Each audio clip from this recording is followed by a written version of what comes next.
elwel kichiwur barin father's inheritance yen e god lamu wachili kwe kere sur Jacob kono kwa baja kweni thong jieng onter enong ran por ye luyaret yen enong tengi ye luyaret kuke akanong wet dakaro yen enong mi jwech no wet yen kagitingde aka ye luyaret aka kor mitken big nang pirpot yen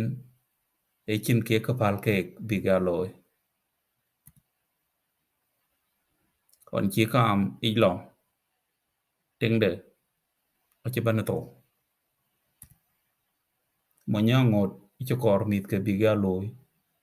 yen eye luy domich kuluy ne kabai achila tuen kaloy kaya yen monye achijal diop kutuen kujok bia dier nite bimit ke logut te towen ke achelo biro lomuk yen achimit ke chol kulel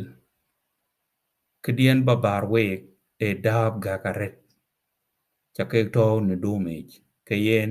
abagya loktak ba ke porbech ku yok daf yen chako ja ke nim chola ya kulel ana beto mitya akuj telebi ke ro lomokten yen wagaya ti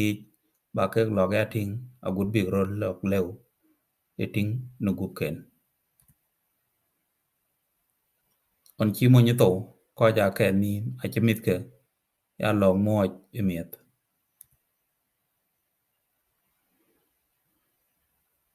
wetke acho kor bi dab chi wunden tiok chokat lom na randa ke acho ke nim tak big lo wich pi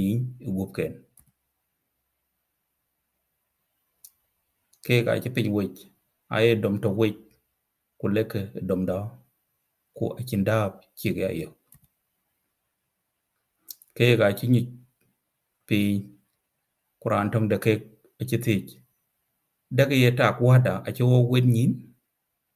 ke lwa mede aya ta wada elego lon e por dav kuna e tu we ju pin chumku ku porku ko ga lo buk ban ke yen chin man de ko jwe kok e por ke a chiban e por ku ban ka red yana kan thank you